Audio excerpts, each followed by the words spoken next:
খেয়াল করুন যে আপনারা একটু ঝগড়া বিভেদ সৃষ্টি হয়ে গেলে কি করেন, যে কোরআনের গায়ে হাত রেখে শপথ খান যে আসো আমি প্রমাণ করে দিচ্ছি যে কোরআনের শপথ খেলাম।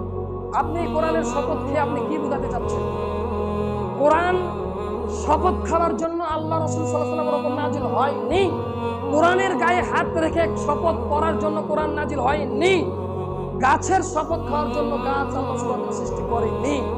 মসজিদে ঢুকে শপথ খাওয়ার জন্য, শপথ করার জন্য, শপথ নেওয়ার জন্য মসজিদকে তৈরি করা হয়নি।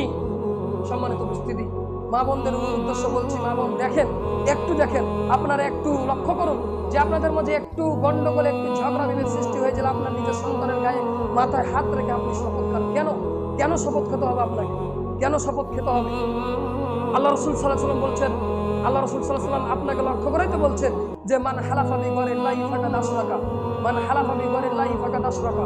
যে ব্যক্তি আল্লাহ সুবহানাহু ওয়া তাআলা বাদ দিয়ে অন্য কোনো ইলাহর নামে, অন্য ব্যক্তির নামে শপথ করে সে ব্যক্তি শিরক করল।